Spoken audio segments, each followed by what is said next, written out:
বিকেলবেলা ঘুম থেকে উঠে একটু ফ্রেশ হবো, এদিকে দেখি বউ অবেলা কোটাকুটি করতেছে, কি না কি রান্না করবে। যাই হোক, এটা দেখে আমি মোটেও একটু খুশি হই নাই, কারণ আজকে 4 বছর সংসার জীবনে আমার পছন্দ মতো কিছুই রান্না করে নাই। কিছু করে খাওয়াইতে বললে বলে যে নিজে করে খেতে পারো না। তারপরে ও লাস্ট লজ্জা ভুলে বউকে গিয়ে জিজ্ঞেস করলাম, কি করতেছো? বলে রান্নার জন্য কোটাকুটি করতেছো। আমি সরল মলে জিজ্ঞেস করলাম, কি রান্না করতেছো? বলে তুমি যা খাবে তাই রান্না করবো, তুমি কি খাবে বলো। কি ব্যাপার? আমি যাই বলবো তাই রান্না করে খাওয়াবে? এরকম তো কথা ছিল না। ভুল শুনলাম?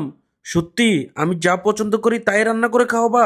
তাহলে আমার জন্য বিরিয়ানি রান্না করো। বউ বলে সাথে কি চিকেন ফ্রাই করব নাকি রান্না করব? আমি বললাম চিকেনও। তারপর বলে যে ঠিক আছে তুমি থাকো, আমি তোমার জন্য রান্না করে নিয়ে আসি। কি বলে ও? আজকে তো আমি অনেক খুশি, আমার বউ অনেকদিন পরে আমার মনের কথা বুঝতে পারছে।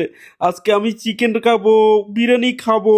তো এটা ভেবে আমি গিয়ে চোপার মধ্যে বসলাম, হঠাৎ করে দিকে আমার বাসায় কলিং বেল বাজতেছে। কিরি, এই সময় আবার কে আসলো? বুঝলাম না বিষয়টা, এই সময় আবার কে আসলো। এখন আমার সাথে যেটা হতে যাচ্ছে এটার জন্য তো আমি মোটেও প্রস্তুত ছিলাম না। তো আমার সাদা মনে কোনো কাদা নাই, এভাবে আমি দরজাটা খুললাম। তো আমি সরল মনে দরজা খুলতেই দেখি দরজার সামনে মুখোশধারী একটা লোক দাঁড়ায় রয়েছে। তো জিজ্ঞেস করলাম, আপনি কে? বলে আমি ডেলিভারি বয়, পার্সেল নিয়ে আসছি। আমি বললাম আমি তো কোনো পার্সেল অর্ডার দিইনি। বলে এটা আপনাদেরই পার্সেল। মানহা কে? আমি বললাম মানহা তো আমার বোন নাম। আমার বোন নাম আপনি জানেন কেমনে? বলে উনিই অর্ডার দিছে। আমি বললাম কি, ও পার্সেল অর্ডার দিছে? বলে হ্যাঁ, আমার টাকা দেন, আমি চলে যাব। তো আমি জিজ্ঞেস করলাম কত টাকা। উত্তরে যে আমাকে অ্যামাউন্টের কথা বললো, আমার তো মাথায় হাত পড়ে গেল। হায় হায় হায়। তো তাড়াতাড়ি আমি পকেট চেক করে দেখি আমার পকেটে তো 2 টাকাও নাই। তারপর ওরে বললাম দাঁড়ান, আমি ব্যবস্থা করতেছি।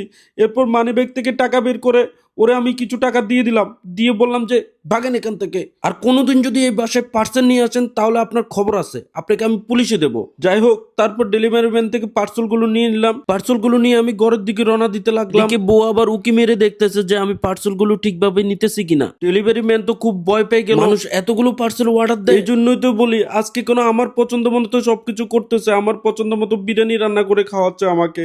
আমি তো জানি না এদিকে আমার টাকাগুলোর পটল মারতেছে। যাই হোক, প্রেম করে ভালোবেসে বিয়ে করাটাই আমার ভুল হয়েছে। মনটা যে চায় তার এখন কি করি।